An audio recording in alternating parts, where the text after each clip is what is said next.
Ladies and gentlemen, boys and girls, children of all ages, welcome to Sox on Tap. Tony, my first reaction is just, fuck yes, let's go. Sox versus the Twins. That's where it all starts. It all starts taking care of business in-house in the Central Division. That's right, I'm a meatball. You got to bring that top button swag, baby. It is always great to beat the Cubs. And I'm a homer, so I always say they're gonna. Dallas Keuchel Lansing got some beards that you should be afraid of. What everybody said when he gets out there, it's me versus the other guy, and I'm going to beat him. So I just love that mentality. It's cool and fucking tough.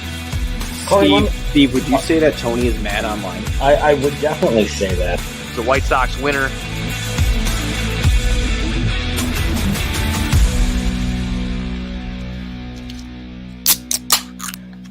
Ladies and gentlemen, boys and girls, children of all ages, welcome to Sox on Tap. I am your boy Buzz. I'm joined by my dudes Tony and Steve, and we are here to recap a White Sox winner today. A White Sox winner in awesome fashion. We'll get into that and how they won in a minute. Before we do that, be sure to go on TapSportsNet.com for all your Chicago sports literature and podcasting needs. Following us on Twitter at Sox on Tap, at On Tap Sportsnet. Following Tony at Tony on Tap, me at Buzz on Tap. Eyeballs. Anywhere you can listen to podcasts, you can listen to us, 5-star rating and review, because that's cool and tough. And if you haven't already, check out Grandstand. You can go to grandstandsox.com, follow them on socials at Grandstand Sox, or if you're by the ballpark, right down the street, check out Grandstand. You can get any White Sox gear that you need there. Check it out at Grandstand. Guys, it's Sunday Funday, crazy Sunday Funday too, because the Chicago Bears are on right now. And I know YouTube really don't give a shit, but they're not looking great, Bob. So my morale's low, but then we're going to talk about a White Sox winner, so it got high again. I was gonna say it's in the middle of a Bears game, and there's a lot of people in here. I could just tell how that game's going. It's not great. Steve, how are you? So, hey, yo, boys. So, Tony, would you say people are mad online? People might be mad online. I would normally say that. I normally like to stay off Twitter when the Bears are playing, and just it's not my style. It's a good strategy. You know, I don't know about you guys, but it was a really good weekend here. Exhausting. Buzzy and I, we got to take in the game on Friday night, got to take in a hell of a ball game. We even made a little pit stop at Grandstand prior to the game.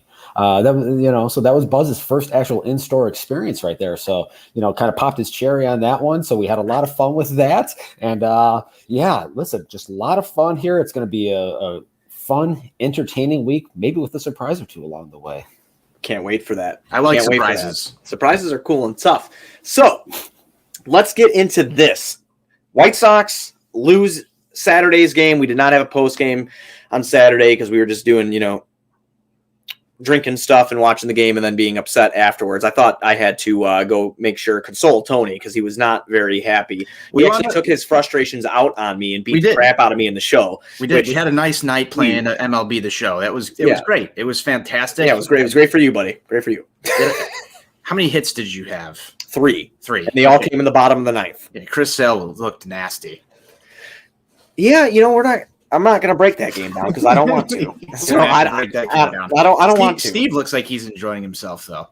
Am I going to have to separate you two again? Like probably. We might play more MLB The Show tonight.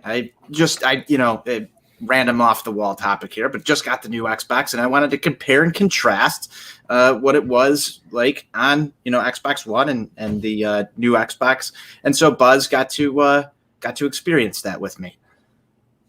Well, I didn't have fun. Tony did, apparently. I did not have fun. No, I'm just kidding. It was a good game. It was actually really close. I just lost it in the end there. Shocker. Tale of a lot of Chicago sports teams, because that's what happened to the White Sox on Saturday. Almost happened to the White Sox today. I don't feel like talking about a loss because I don't want to talk about it. I want to talk about today, and I want to talk about Lance Lynn. Lance Lynn, hell of a game in his return, guys.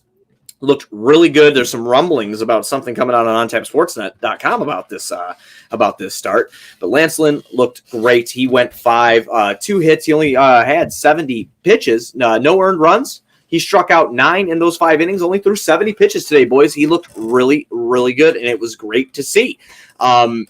Low-scoring game, 2-1. I don't want to get into all the theatrics of everything just yet, but I do want to throw some, praise to Garrett Crochet, who went 1 2/3. He looked pretty good, only let up a hit, went 28 pitches, struck out 2.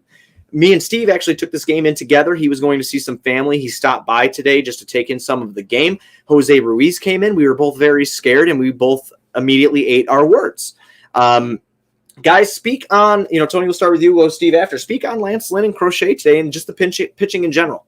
Lynn looked great. Exactly what you want to see from him coming off the IL. I think it was welcome. Just good pitching to see. We've had a bit of some ups and downs through this rotation the last few turns, and obviously your big three have been out. I think he really carried the torch after Carlos Rodon returning too as well. So you like to see those guys kind of compete against each other a little bit. I think it's good going into the playoffs. 5 innings today, it's fine.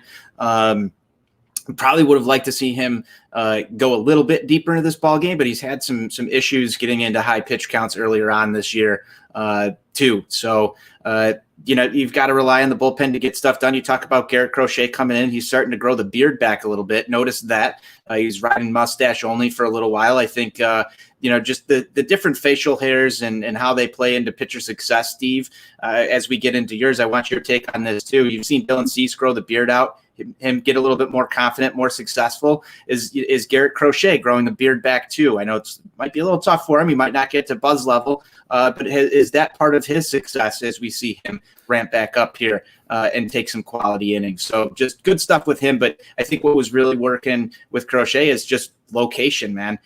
When he's not locating that fastball and not getting ahead in counts early, you can't use that slider to get guys out. And you saw him be able to do that today. And I liked what I saw. So Steve, I'll turn it to you, bud. Yeah, well, first I'm gonna get things started with talking about Lance Lynn here. Obviously, first start back off of the injured list. I've been saying this all year. He showed it once again today. Lance Lynn is about two things and two things only: guts and nuts. And they were on full display here today for everybody to see, because he said, "Here it comes, you MFers. You ain't gonna touch it. I'm gonna shove it right up your ass." And that's what he did for 5 innings. He went out there, he pounded the strike zone aggressively. That's what you want to see, especially after Dylan Cease went out there yesterday, had a rough outing, didn't give the team very much length. So Lynn went out there, did the job, showed why he is a bona fide bulldog at the top of this rotation here. And then Garrett Crochet, to your point there, Tony and Buzz, look, he went out there and he had another very strong outing. Tony, kind of circling back to your point here, listen, facial hair is a big thing. It's all about character. It's all about the personality, and it's about, what you feel comfortable with. Because, I think it's been said, if you feel good out there, you're going to do pretty good. And it kind of seems like Garrett Crochet is feeling pretty good with that mustache, even though it's a little sketchy, a little borderline there. We can talk about that maybe, Sox on Tap after dark a little bit, but he's going out there and it seems to be working right now, because the success since he's implemented that, he's been pitching like a much better guy here in the back end of this bullpen. So seeing those two guys really kind of carry the torch for this team here today and build that bridge to the back end of the bullpen there was very important here tonight, as they were a little shorthanded. Yeah, he went out today, man, and he pulled the Dos Equis. I like the way you look. That is not Dos Equis. That is Men's Warehouse. I don't know. You were close. An attempt was made. Well, come on, man, because, like the Dos Equis guy is I'm the most interesting man in the world, right? Yeah, my bad. Yeah, sorry. I always get those two guys mixed up. I'm not really sure why. The other thing about the Dos Equis guy is he's got some really aggressive top button swag, and you got to love that. Right. So we could tie those in. Thank you for saving my blunder there. You're gonna like the Men's Warehouse guy. Crochet looks at him like you're gonna like the way you look. I guarantee it. And he went out there, and I like the way he pitched. He likes the way he looks with that facial hair, as Tony pointed out. He pitched great, and I like the way he looked. So I thought that was absolutely fantastic from Crochet today. I mean, just the pitching in general. Steve and I were talking about this as we were taking the game in with my old man. The pitching was on point, which is really good going up against these Boston Red Sox, who are a tough team, absolutely tough team. 81-64 on the year. They're arguably behind. I mean, the Rays obviously they're ahead of the Yankees right now, but I mean they're the second best team in the AL East, probably like the third overall best team. I mean the Sox are right there too, as you were saying earlier, Steve. You don't know who's going to come out of the AL. A lot of good teams over there. Boston's one of them. Boston's one that you should have concern with. Pitching came out and did their jobs today. Unfortunately, against Pivetta, they didn't really get a lot going. And that was, it's just the tail of the offense. And I'm not going to beat a dead horse and fucking repeat myself a million times. Dr. Jekyll, Mr. Hyde shit with the offense. This happens all the time. Tony and I have talked about this extensively on the show. Steve and I have talked about this extensively. All of us have talked on Sunday Fundays about this extensively. It gets annoying. So once consistency comes, you're going to feel a lot better when the offense is, able to average more than fucking, what do you think they are? Like 3, 4 every, because they can't, like, you'll come out one night and have 10 runs. You'll come out the next day, you have fucking 2 or 1, or you have 2 games in a row where you only put 1 or 2 runs up on the board. I hate that. Today, the pitching made sure that was all they needed. So that's where the praise goes. For me personally, the praise goes towards the pitching today. This is where I'm getting into the praise, obviously. We had a good game in the field from Lurie Garcia. We had a good game at the plate at the end. Lurie Garcia comes up clutch in 4 at-bats. He had no hits. He comes up in the bottom of the 9th inning, guys, and he hits a fucking bomb. Now, this is after we got Craig Kimbrell in a save opportunity, guys. So we're talking about pitching. Obviously want to tell people that we won, so just they knew, just in case they tuned in Sox on Tap and they weren't sure what happened. Craig Kimbrell came in the top of the 9th inning, and there was a graphic that came up on the screen where he had thrown, Steve, what was it, 12 balls and 6 strikes, or was it 11 and 5, or something like that? Yeah, it was 11 and 5. Yeah, and me and Steve just looked at each other like, where is the command? Where is the location? And I guess this could go as a part of something that I brought up on this show that I kind of believed in a tad bit, was maybe it bothered him that he wasn't in that role that he is so accustomed to. Well, he had the chance to be in that role here today, boys, and he had a rough time, and a run got across on him. He had it was the bases loaded, man. He had the bases loaded at one point in the bottom, or in the top of the 9th. Not what we wanted to see, but again, he was bailed out by Lurie Garcia, who hit the walk-off. So I don't want to break down Kimbrell too much. We know that he's been kind of hot and cold since he's come here. He was put in a position that a lot of fans on Twitter.com have opinions on whether or not that he should be in that closing role because of the psyche thing. Twatter, I said. Oh. Yeah. Twatter. Yeah, I said Twatter. Oh. Yeah, I've never heard of Twitter. I'm sorry. Can we restart this from the top? Can this officially be a Sox on Tap after dark edition? Yeah. It's not dark enough yet. Yeah, it's not dark enough yet. But yeah, so I mean that's the thing here is, obviously small sample size here. He was in the 9th, it didn't work out for him. It's not that I'm not saying that I wouldn't want to have it again, or I'm not saying that psyche issues aren't real, but he had the opportunity today, didn't go his way. You get, Lurie to bail us out in the bottom of the 9th to hit the walk-off in amazing fashion. DFA Lurie now, guys. Yeah. Whoever said that, right there. So I'll take it. Does the Lance Lynn trade make sense yet? No, never does. No, never never will. No. I just look. I feel compelled to ask this question after every single one of his starts, especially coming off of the injured list. Maybe that's why it wasn't making sense to people. Maybe they knew he was going to get hurt. I don't know. Am I missing something? I don't know what you're missing, Steve, but maybe you might find yourself getting a writing prompt to write about why the Lance Lynn trade was bad.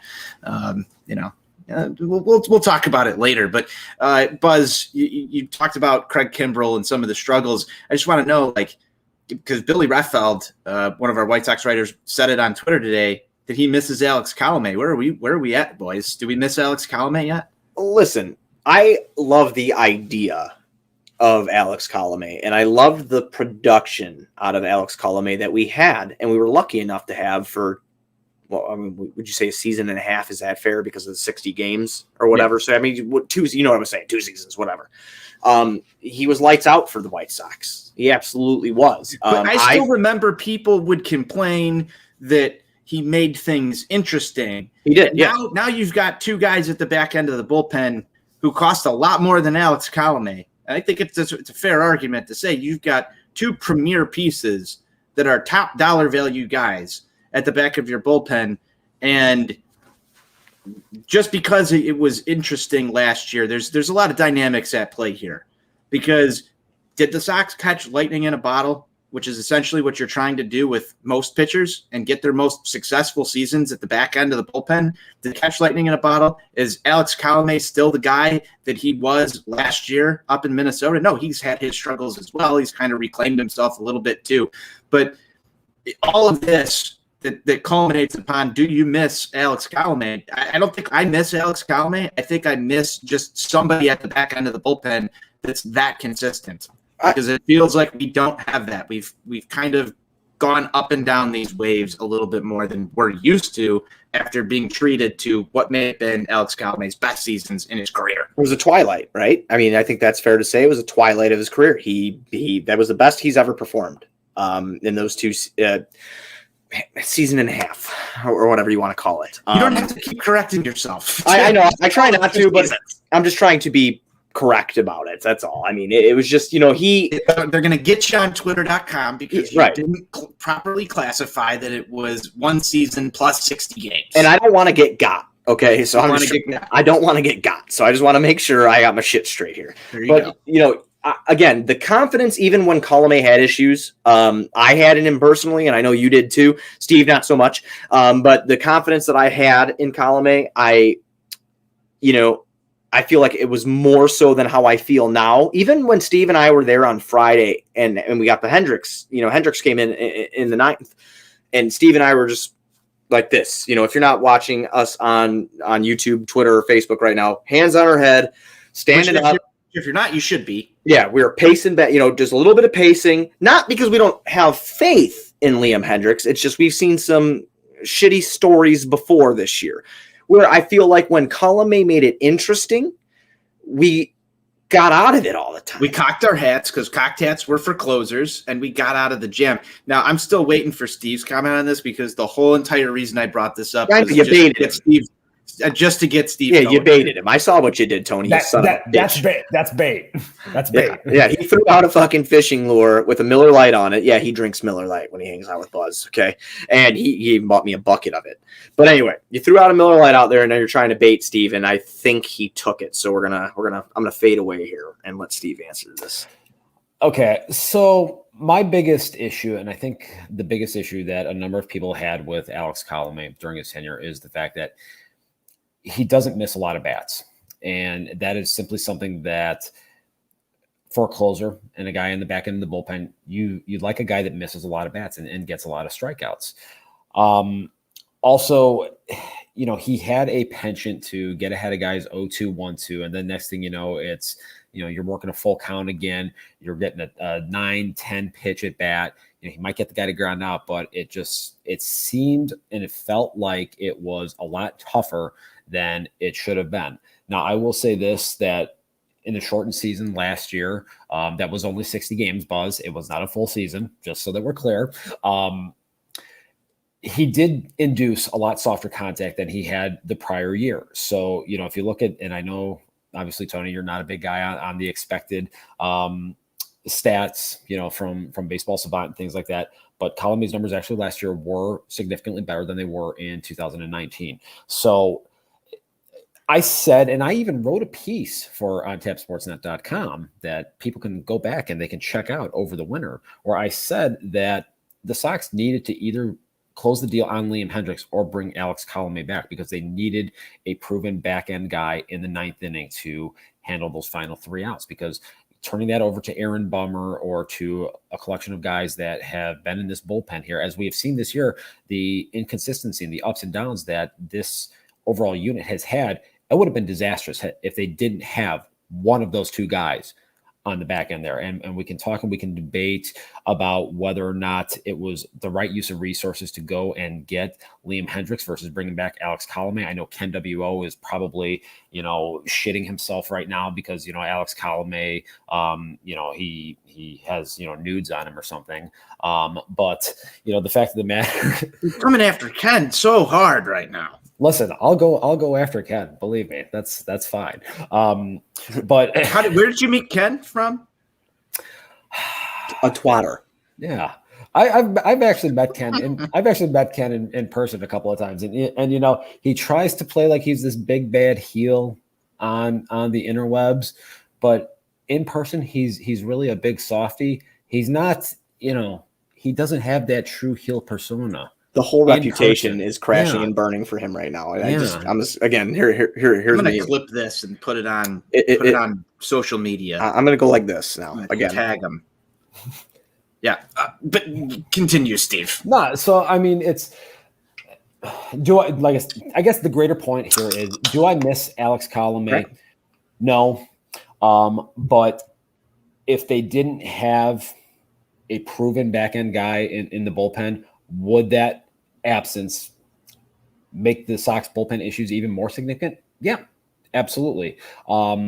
And, you could even make a case that, look, could the Sox have traded for Alex Coleman to have some additional insurance on the back end of the bullpen here instead of a guy like Jose Ruiz in some of these spots? Sure, you can make that argument. Could they have gotten Alex Coleman at lower cost than what you gave up to go get Craig Kimbrell?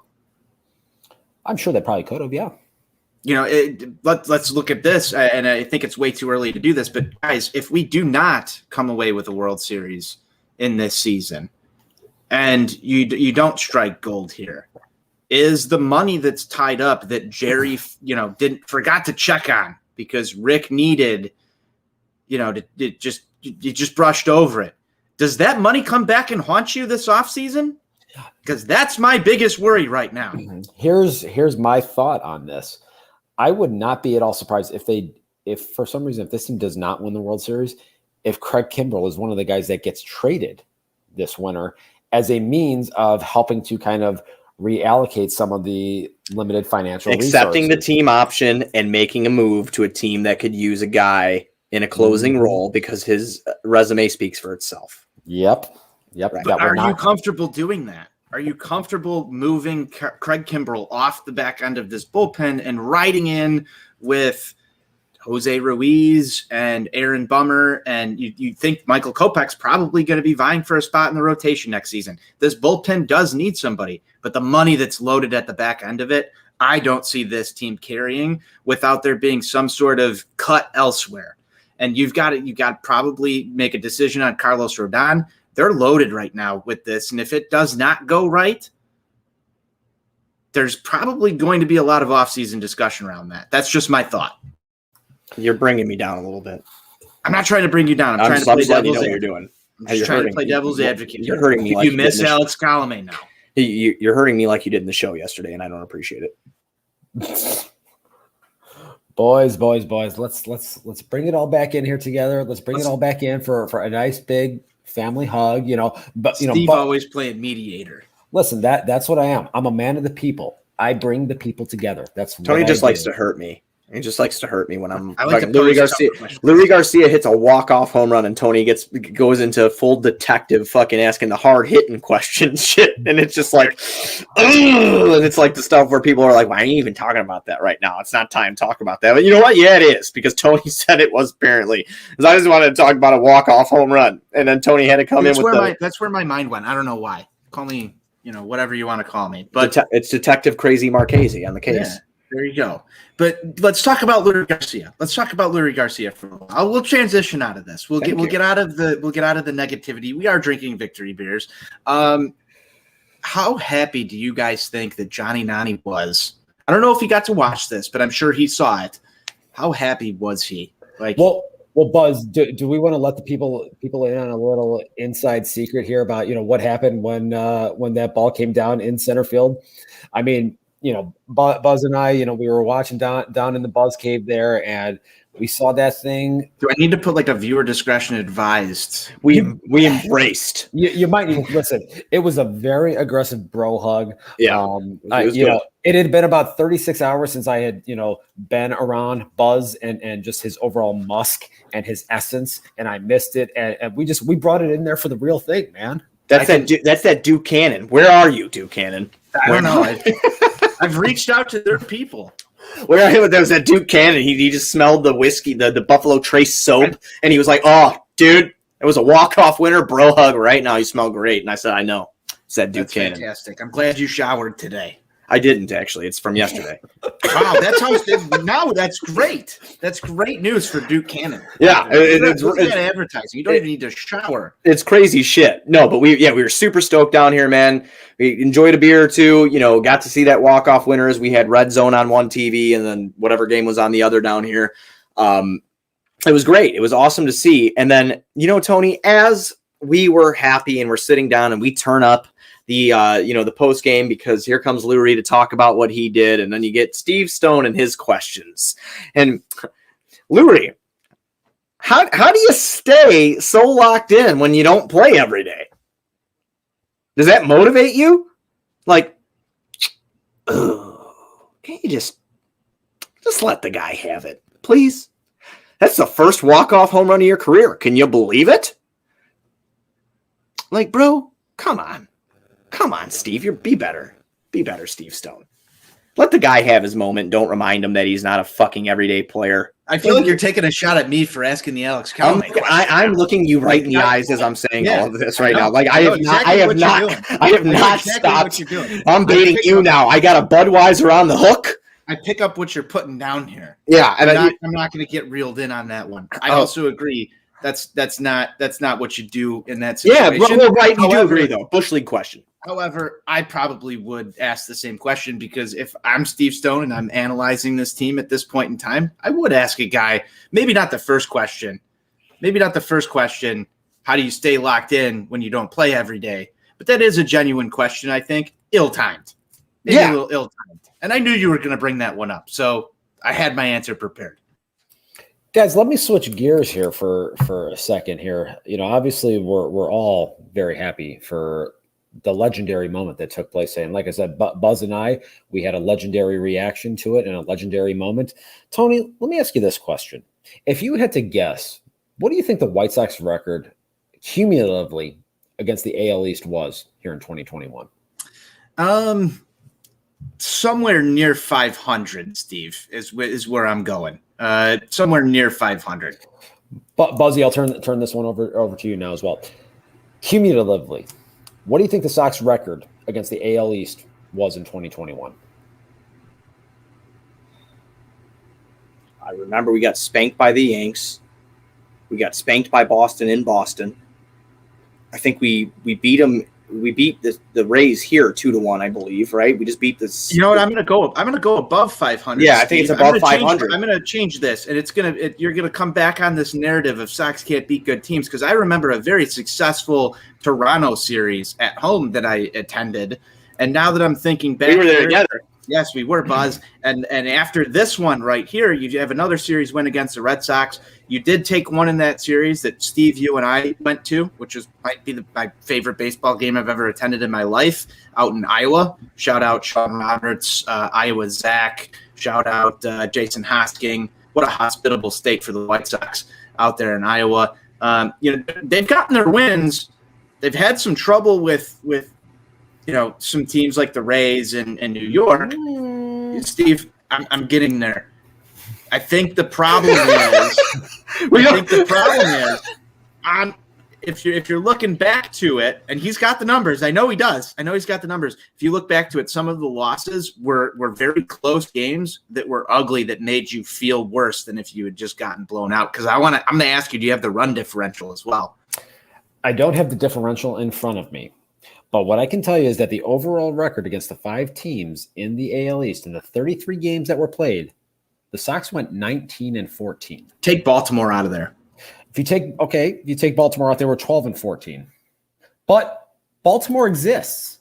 Baltimore does exist. So those games they count. They won the season series against Boston.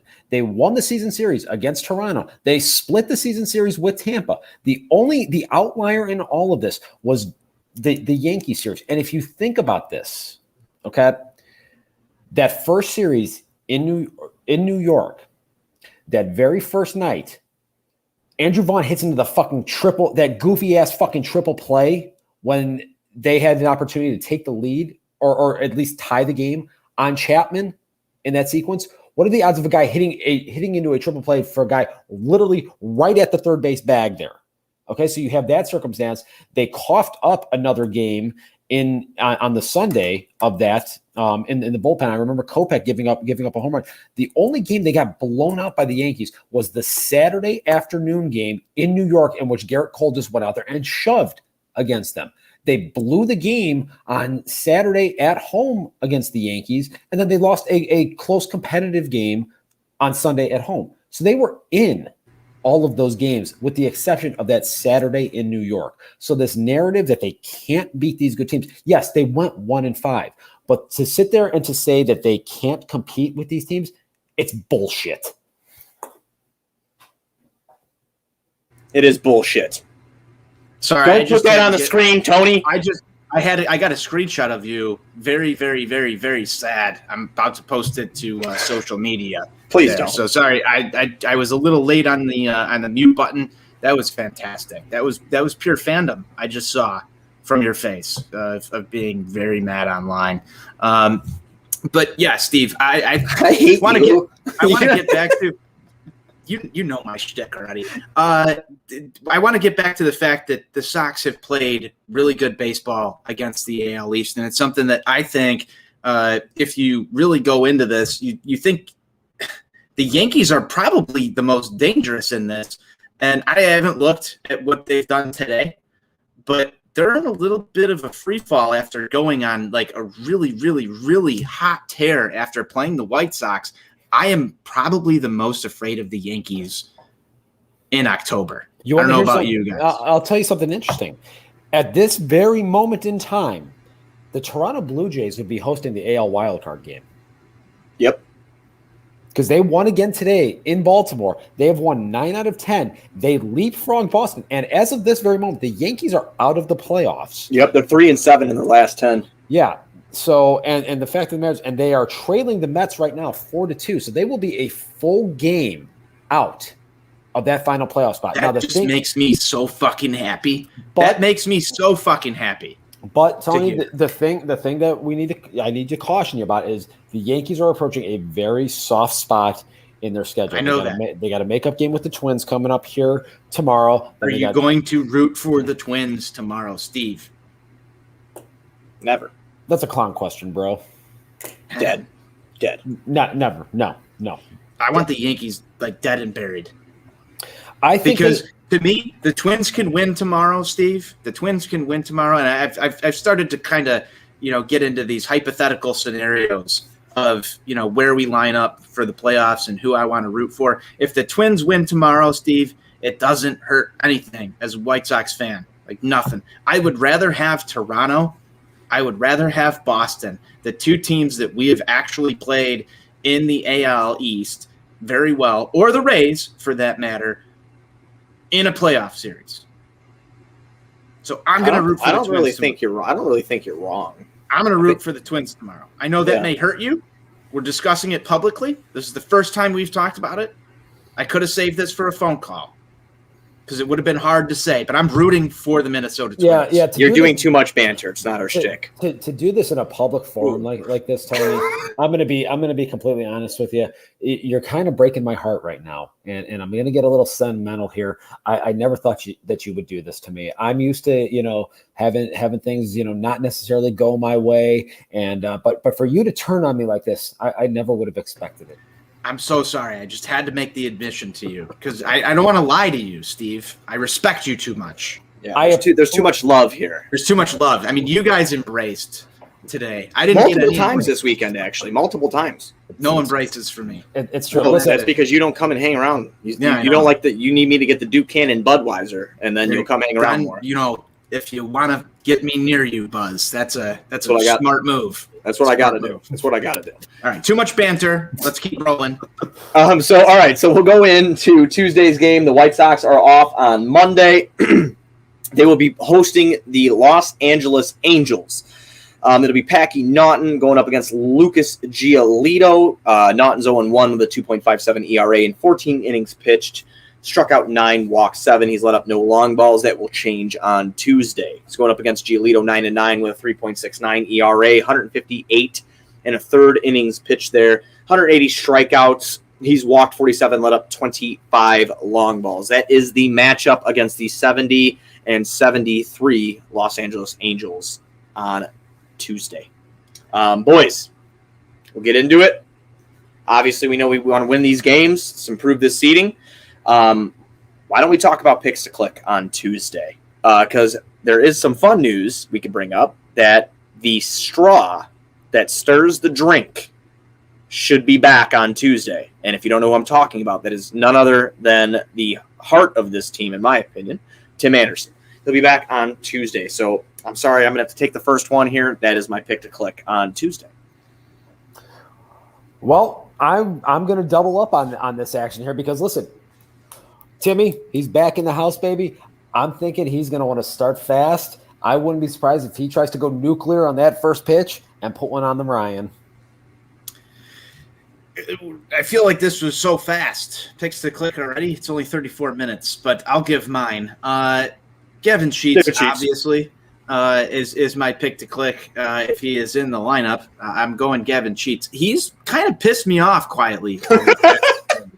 Like, in some spots where you got to get the job done, you're just not getting the job done. Steve is like shocked at this. Well, it's you have to admit, anybody that listens to the show or follows you on Twitter or what have you, and in your love for Gavin Sheets, and then you just go, you know what I got to do? I got to take Gavin Sheets. But let me tell you something.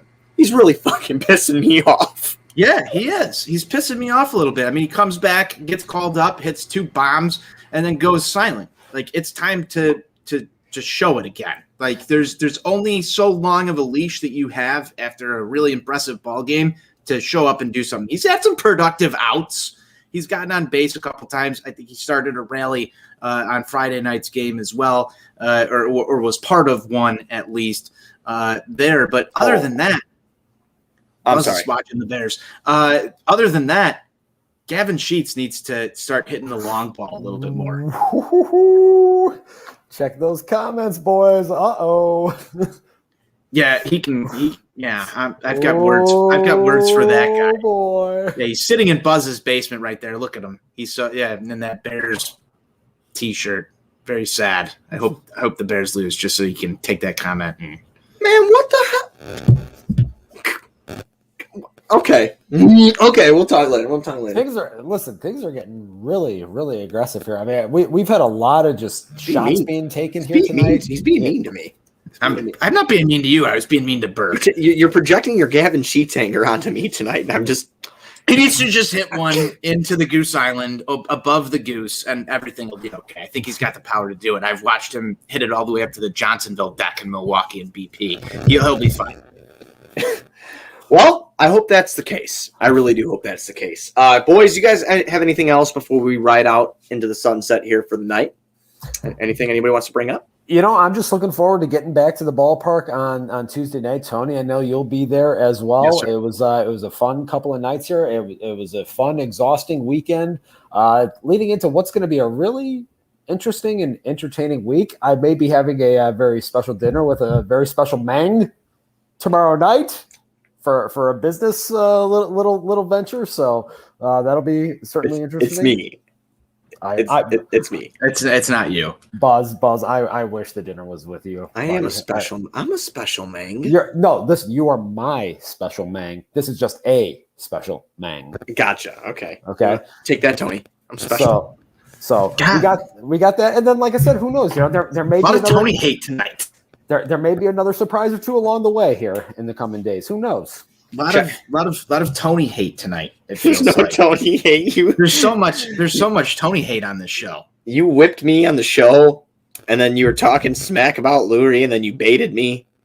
You hurt me, and then you said you hope the Bears lose, and you said you hope the Twins win tomorrow. I mean, it's like Tony. Now is that some real heel energy, Steve? I was just about to say that. I was going to say, like you're trying to make a heel turn here. Yeah, like he is out healing Ken WO right now, and I think it's legitimate. He is taking over the heel spot on Ken now. Because he's doing this to his buddies. Like, imagine if he doesn't like you, what he's gonna do to you. It's gonna be bad. It's gonna be real fucking bad. Tony, you got anything else before we get out of here? I mean, I could keep you guys here for another 3 hours if I wanted to, but I'm good. Gavin Sheets hit a home run for me, please. Especially, I'm coming back, Steve. I'll see you there. I just don't. I'll be on post. I don't want the Shohei Ohtani show all weekend. Oh, yeah. Well, we're not going to get that because he's not going to get a hit. You got that. You heard that here first. He will not get a hit against any White Sox starter because I said so. Because Stone Cold said so. All right. Everybody be short. You're going on tapsportsnet.com for all your Chicago sports literature and podcasting needs. Following us on Twitter at Sox on Tap, at On Tap Sportsnet. Following Tony at Tony on Tap, me at Buzz on Tap, eyeballs. Anywhere you can listen to podcasts, you can listen to us, 5-star rating and review, because that's cool and tough. And check out Grandstand, grandstandsox.com. Follow them on socials at Grandstand Sox, or if you're by the ballpark, walk over there. Awesome, extensive White Sox collection, Chicago sports selection, really. Check out Grandstand.